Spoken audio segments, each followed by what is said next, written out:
여러분 안녕하세요. 오늘 이제 그 마지막에서 두 번째 세션이죠. AWS 기반 STO 분산 원장 플랫폼 코스콤 디지털 금융의 미래를 설계하다 세션 오프닝을 맡게 된 한국 금융사업개발 헤드를 AWS에서 맡고 있는 김나영이라고 합니다. 오늘의 주제는 크게 다음과 같아요. 그 거래 플랫폼이 일단은 가지는 특징, 그리고 이걸 위해서 AWS를 선택하시는 이유에 대해서 제가 간단히 설명을 드리고요. 그 다음에는 토큰 증권 시장, 우리는 흔히 STO 시장이라고 알고 있잖아요. 이 STO 시장의 특징에 대해서 우리 AWS의 김재보 솔루션 아키텍트님께서 설명을 해주시고, 그 다음에는 이러한 거래 플랫폼의 새로운 거래 대상인 STO, 코스콤의 STO 시장에 대해서 코스콤의 이정훈 팀장님께서 설명해 주시도록 하시겠습니다. 그럼 일단은 거래 플랫폼, 이 특징에 대해서 좀 간단하게 좀 설명을 드리려고 하는데요. 거래 플랫폼이야말로 금융의 꽃이라고 할 수 있습니다. 이게 이유가 거래 플랫폼은요, 다른 금융 플랫폼과 마찬가지로 혹은 그것보다 더 엄격한 보안에 대한 요건은 당연히 갖춰야 되는 반면에 레이턴시를 최소화하고 이 레이턴시의 최소화를 안정적으로 유지해야 된다라는 태스크가 있기 때문입니다. 여러분 예를 들어서 주식 거래를 하시는데 가격이 이제 뭐 나름 보고 있은 주식이 호재가 있어서 올라가요. 거래 주문을 넣었는데 레이턴시 이슈로 내 주문이 뒤로 밀려서 가격이 이미 다 움직이고 난 다음에 오더가 들어간다면 여러분 큰 손해를 보실 수가 있잖아요. 그렇기 때문에 레이턴시의 최소화를 얼마나 안정적으로 가져갈 수 있느냐는 어떠한 거래의 유형에도 마찬가지지만 이제 거래 플랫폼의 핵심적인 요소라고 볼 수 있습니다.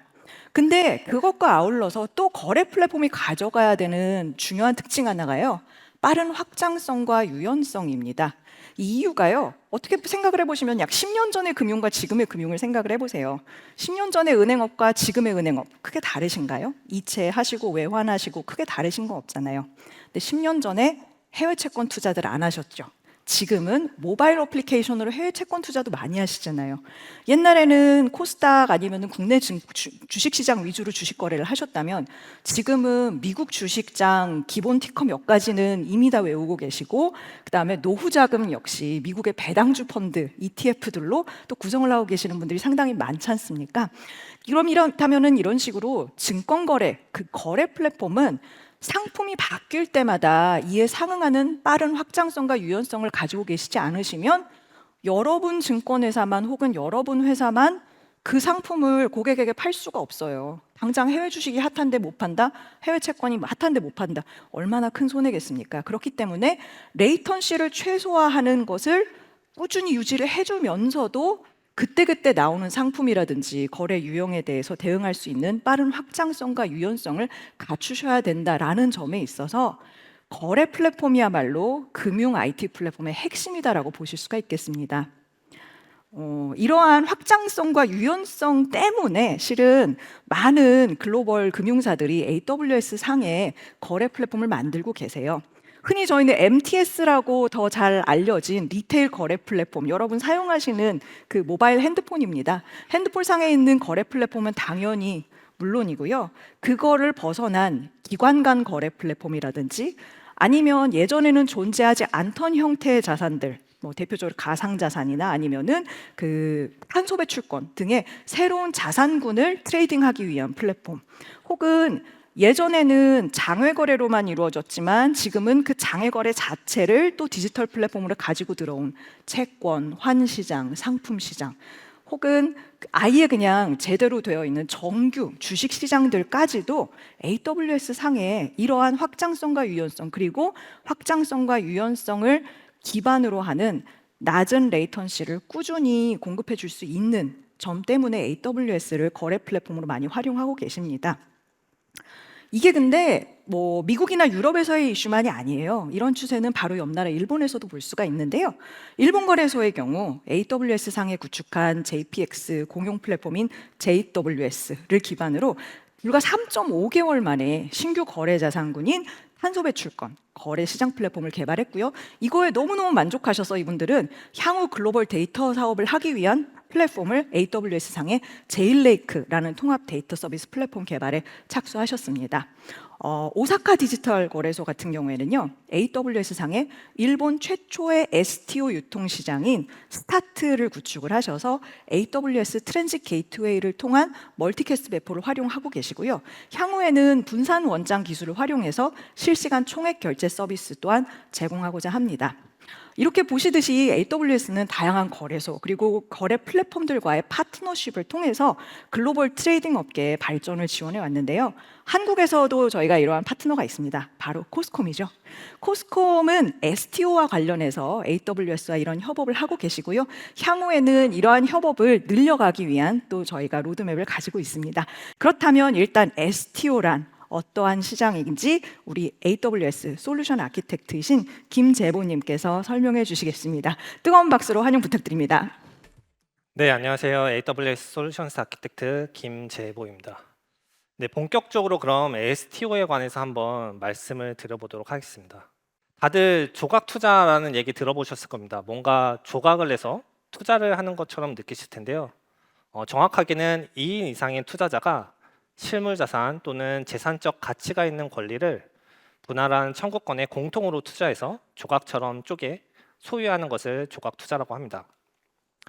이를 좀 더 프로세스적으로 한번 설명을 드려볼게요. 조각 투자 플랫폼은 부동산, 미술품, 명품 등과 같은 고가의 자산의 수익권을 분할해서 판매를 하고요. 투자자들은 투자금을 통해서 지분을 획득하고 자산의 소유자는 투자금을 매입 또는 운영하는 것을 얘기를 합니다. 여기 보시는 것처럼 조각 투자는 부동산, 음악과 같은 비금전 신탁 수익 증권과 명품, 미술품, 자동차, 한우 등과 같은 투자 계약 증권으로 나눌 수가 있습니다. 제가 앞서 조각 투자에 대해서 간단하게 말씀을 드렸는데요. 그럼 국내 조각 투자의 규제 흐름에 대해서 한번 살펴보도록 하겠습니다. 먼저 내가 하려는 조각 투자가 가능한지가 궁금하겠죠. 여기 우측에 보시는 것처럼 판매하려는 조각 상품이 증권성인지, 그리고 판매자가 금융투자업 인가를 받았는지, 그리고 투자자 보호 체계를 갖췄는지가 매우 중요한 요소입니다. 그리고 두 번째는 어떤 법에 접촉이 되는지가 매우 중요합니다. 일반적으로 실물 자산의 소유권을 분할해서 투자하는 방식은 일반적 상거래에 해당됩니다. 하지만 자산에서 발생하는 수익에 대해서 지분만큼 청구권을 가지는 경우가 자본시장법, 즉 조각투자 규제 가이드라인에 해당된다고 보시면 됩니다. 이 가이드라인은 2022년 4월에 신종증권 가이드라인이라는 이름으로 처음 발표가 되었고요. 2023년 12월에 신종증권 유통시장 개설 금융규제 샌드박스로 지정되게 되었습니다. 그럼 토큰 증권 오퍼링이라고 하는 이 STO가 IPO 그리고 ICO하고 어떻게 다를까요? 결론부터 좀 말씀을 드리면 STO는 IPO와 ICO를 적절하게 섞은 형태라고 보시면 됩니다. 대상, 투자자 자금 형태와 같은 개념은 IPO와 매우 비슷합니다. 그리고 블록체인 기술을 사용한 점은 ICO와 동일합니다. 이처럼 STO는 기존 거래 시스템들의 장점들만 모아서 새로운 거래 시스템으로서의 모양을 갖추게 되었습니다. 그럼 국내 토큰 증권의 시장, 그리고 앞으로의 전망, 그리고 기대 효과에 대해서 한번 말씀드려 보도록 하겠습니다. 국내 토큰 증권은 매년 2배 가까이 성장할 것으로 예측되고 있습니다. 특히 2030년에는 2024년 대비 약 10배 이상으로 시장이 커질 것으로 예측되고 있는데요. 그 이유는 앞으로 얘기할 기대 효과에 있습니다. 토큰 증권은 투명하고 쉽게 추적이 가능하도록 해서 거래의 신뢰를 가져올 수가 있습니다. 또한 스마트 계약에 따른 자동화된 규제 준수 및 새로운 혁신 기술과의 융합 또한 매우 쉽게 할 수가 있습니다. 뿐만 아니라 24시간 시장 거래 및 실시간 총액 결제와 같은 서비스도 가능하게 합니다. 그럼 이러한 STO에 왜 블록체인이라는 게 꼭 필요할까요? 그 이유는 블록체인이 제공하는 세 가지의 핵심적인 기능들 때문입니다. 아이덴티티, 컴플라이언스, 컨피덴셜리티입니다. 첫 번째로 신원 인증 기능을 통해서 거래 이해관계자들이 서로가 신뢰할 수 있는 대상인지를 확인할 수가 있습니다. 그래서 문제가 있는 소유자가 토큰 거래를 할 수 없게 만들 수가 있습니다. 두 번째는 법적 조치에 따라서 자금을 강제로 회수할 수가 있어서 불법으로 자금을 유용할 수 없게 만들 수가 있습니다. 네, 마지막으로 토큰 소유자가 가지고 있는 토큰 정보를 감출 수가 있습니다. 이는 개인정보 보호를 위해서 매우 중요한 기능입니다. 그럼 이러한 STO 플랫폼을 구축한 코스콤의 사례를 한번 들어보도록 하겠습니다. 네, 코스콤의 이정훈 팀장님을 소개해 드리도록 하겠습니다. 큰 박수로 맞이해 주시기 바라겠습니다. 예, 안녕하세요. 방금 소개받은 코스콤의 이종훈입니다. 저는 이제 코스콤에서 클라우드 서비스 팀을 맡고 있고요. 일단 발표에 앞서서 오늘 이렇게 바쁘신 와중에도 많이 찾아와 주시고, 그리고 또 이렇게 발표에 대한 기회를 얻게 된 것에 대해서 굉장히 영광으로 생각을 하고 있습니다. 오늘 제가 발표드릴 주제는 앞서 말씀 주신 것처럼 이제 코스콤의 STO 플랫폼에 대한 이제 사례에 대해서 좀 말씀드릴 거고요. 앞에서 뭐 해외에 대한 내용이라든지 아니면 뭐 STO에 대한 부분들, 개념적인 부분에 대해서는 잘 설명을 해주셔가지고 저는 실제로 구축한 부분에 대한 것들을 위주로 좀 말씀을 드리려고 합니다. 발표에 앞서서 제가 인더스트리 위크에 이제 초대를 받고 나서 일단 참여하는 회사 스케줄을 한번 쭉 봤는데요. 뭐 소위 얘기하는 굉장히 진보된 기술을 좋아하는 회사들, 그리고 뭐 요즘 말로 힙한 회사들이 굉장히 많았거든요. 근데 뭐 갑자기 이제 뭐 스케줄 표를 보셨으면 코스콤이 왜 여기서 왜 나오지? 코스콤이 왜? 막 이런 질문들을 하실 분들도 계시고, 도대체 코스콤이라는 회사가 뭔데? 라고 궁금해하실 분도 계실 것 같아서 저희 회사에 대한 대표적인 서비스 몇 가지만 말씀드리고 진행해 보도록 하겠습니다. 일단은 뭐 코스콤 하면 다들 아시겠지만 한국거래소 매매 체결 시스템이라고 하는 거를 운영하고 있는 운영사이기도 합니다. 그 외에도 많은 금융사의 그런 원장 시스템을 구축 및 운영을 실제로 하고 있고요. 그리고 저희가 뭐 실제 금융시장에서 흘러나오는 여러 가지 정보들, 그리고 그런 뉴스들에 대한 부분들을 가지고 잘 단말 형태로 공급해드리는 체크 단말이라는 서비스를 하고 있습니다. 여기까지 한 세 가지 서비스는 아마 코스콤에 대해서 한 번쯤 들어보신 분들은 그래도 그래, 코스콤 이런 거 하고 있었지. 근데 갑자기 신사업에 대한 부분들, 오늘 설명드린 STO 플랫폼, 그리고 저희가 많은 금융사들에게 이미 제공을 하고 있는 클라우드에 대한 서비스, 그리고 뭐 최근에 핫한 AI 서비스도 있고요. 그리고 오늘 STO 플랫폼 내에서 또 기반 기술이 되는 블록체인에 대한 부분들도 있고 마이데이터 중계도 있습니다. 뭐 오늘 사실은 이 모든 것에 대한 구성을 어떻게 했는지 다 말씀드리긴 좀 어렵고요.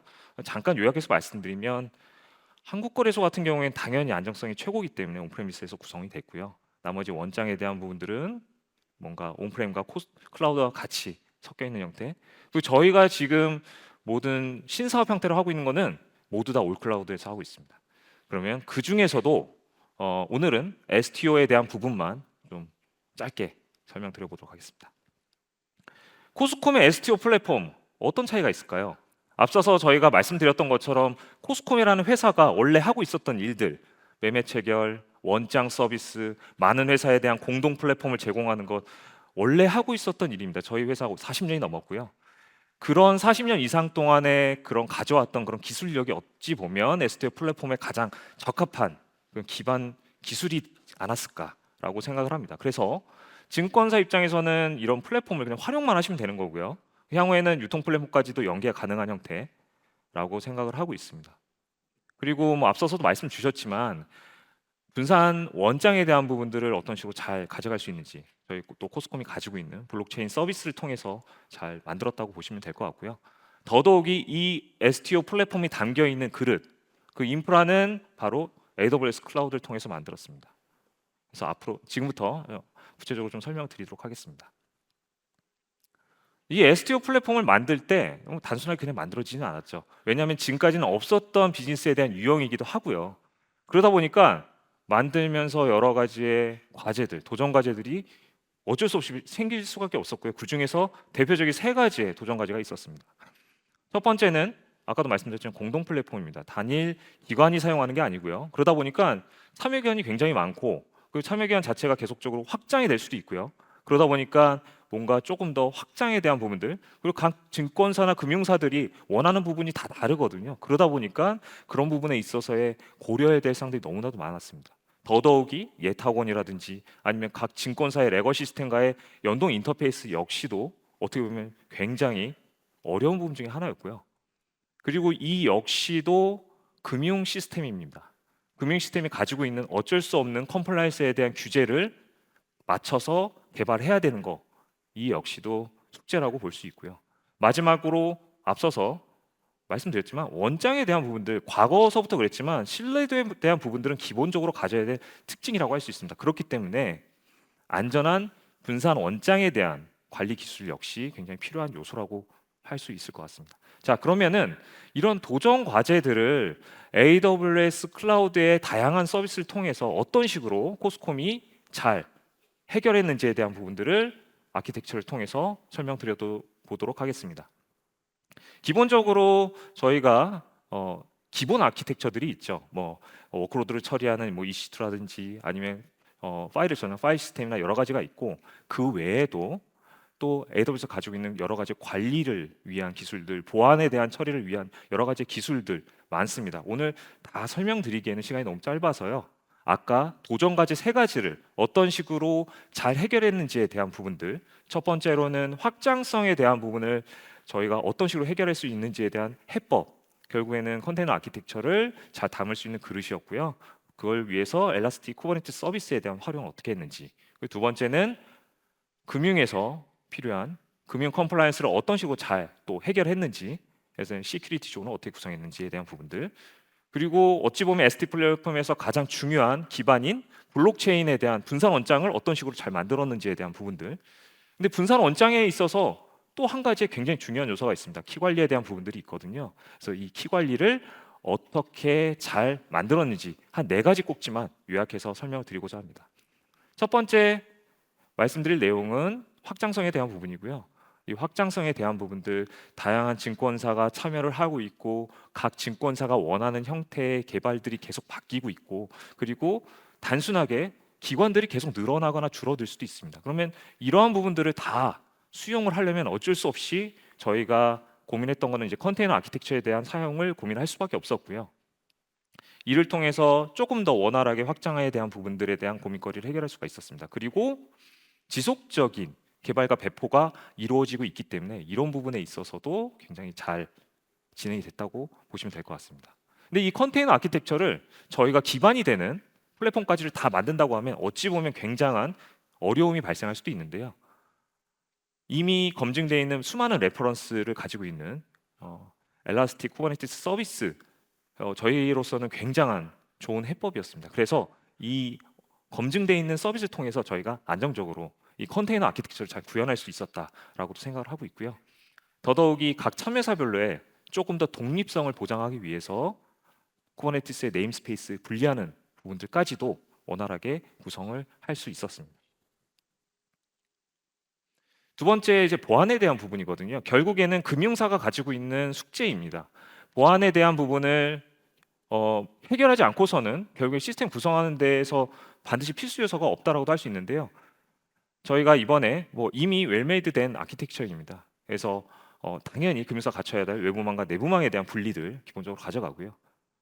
일단은 외부에서 들어오는 트래픽 자체를 그 아마존이 가지고 있는 GW의 엔드포인트를 통해서 하나의 엔드포인트로 다 모아주고, 그 모아진 엔드포인트에서 실제로 보안 어플라이언스를 통과시켜서 이미 검증되어 있는 트래픽만 내부망 쪽으로 전달을 하는 부분입니다.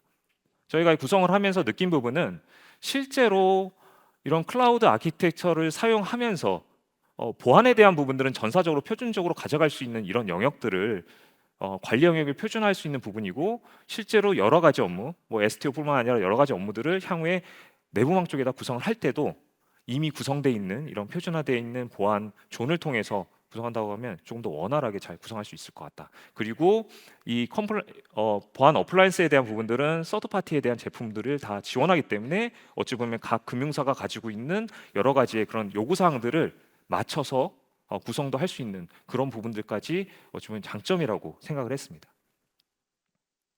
그리고 앞서서 말씀드린 것처럼 분산 원장에 있어서 굉장히 중요한 기반 기술, 블록체인 플랫폼입니다. 저희 코스콤은 2018년도부터 저희가 자체적으로 개발한 블록체인 플랫폼을 여러 금융사들에게 제공을 이미 하고 있고요. 하이퍼레지 패브릭을 저희가 기반으로 해서 만든 이 플랫폼이 이번에 어찌 보면 또 한 번의 새로운 도전이었거든요. 이 클라우드 상에서 이런 블록체인 플랫폼에 대한 부분을 가져감으로 인해서 향후에 저희가 봤을 때는 조금 더 많은 고객사들에게 더 편하고 빠르게 이 블록체인에 대한 기술들을 잘 전달할 수 있을 거라고 생각을 하고 있습니다. 추가적으로 말씀을 드릴 부분은요. 결국에는 블록체인에 있어서의 굉장히 안정적으로 키에 대한 관리, 중요한 요소이기도 합니다. 키를 관리하는 여러 가지의 서비스들이 있고요.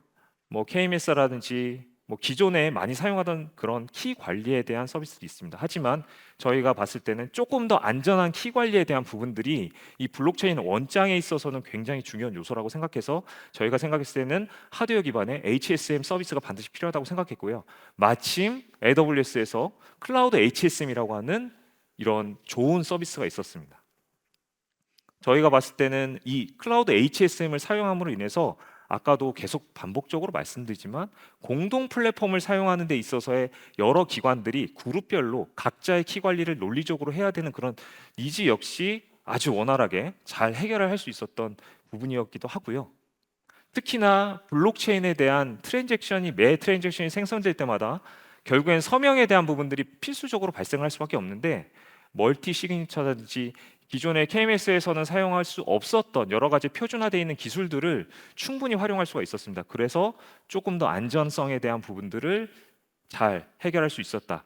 이런 부분들이 어찌 보면 저희가 이런 AWS 클라우드를 활용하면서 이런 저희가 가지고 있었던 숙제들을 풀 수 있었던 해법이라고 생각을 합니다.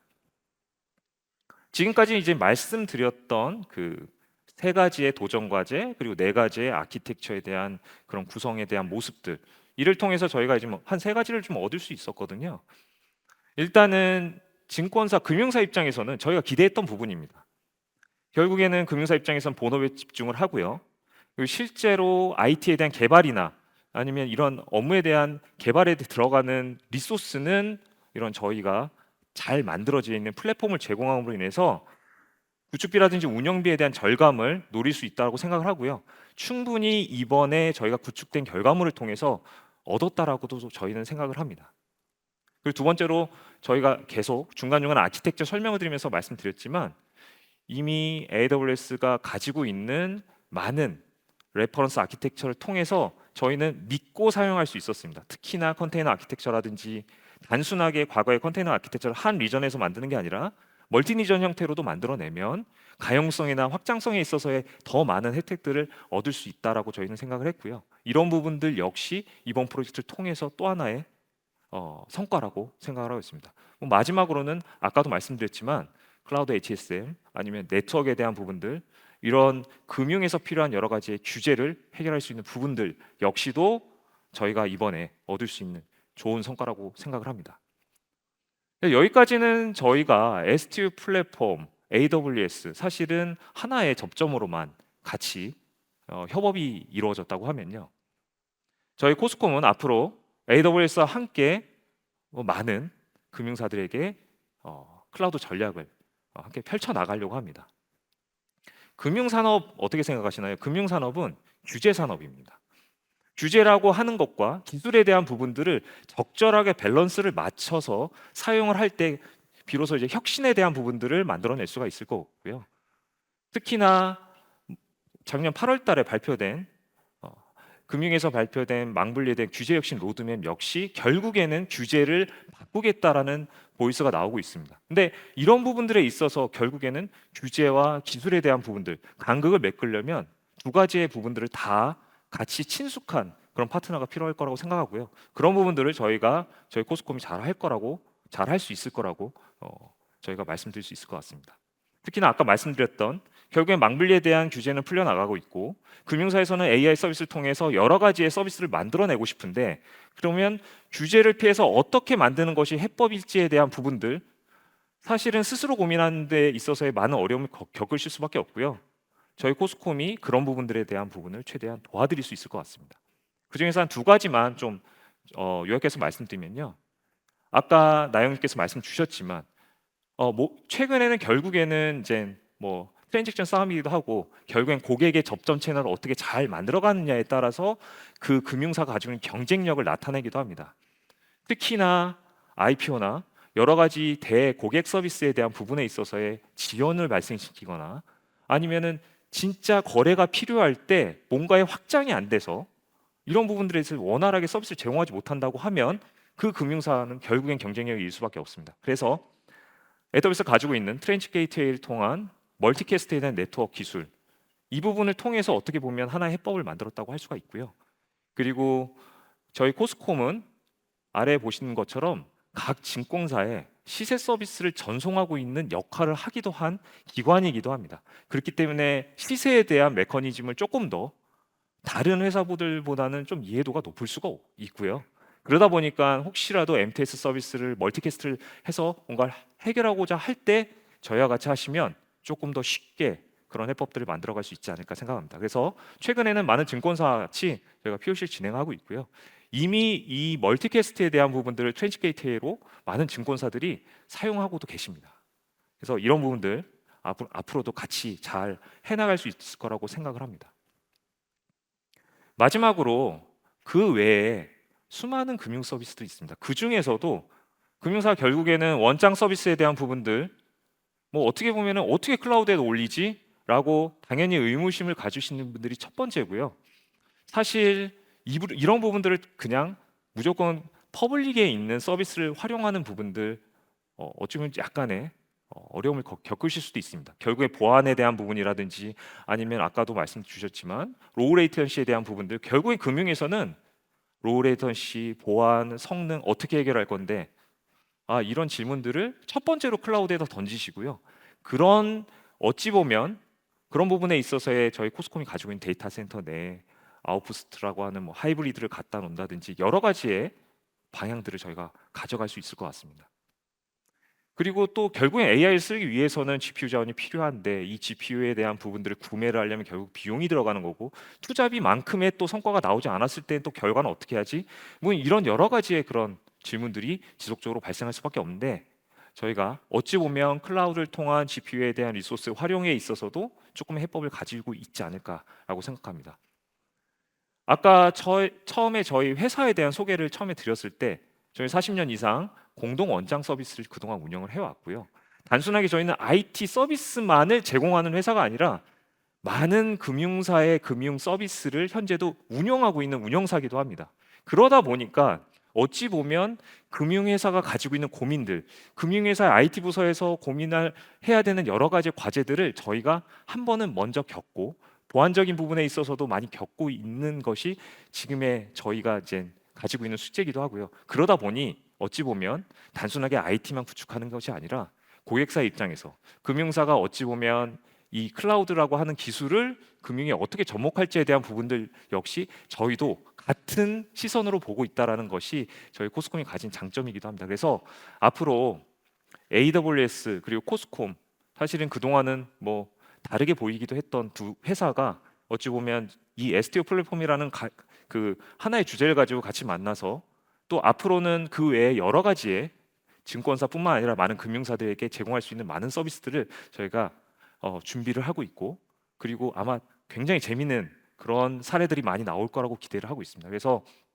앞으로도 뭔가 이런 과제들을 가지셨을 때 규제에 대한 부분이라든지 아니면 기술에 대한 부분들을 조금 더 쉽게 해결을 하고자 하실 때 저희 그리고 AWS를 같이 좀 찾아봐 주시면 저희가 언제든지 최선을 다해서 지원해드리고 도와드리도록 하겠습니다.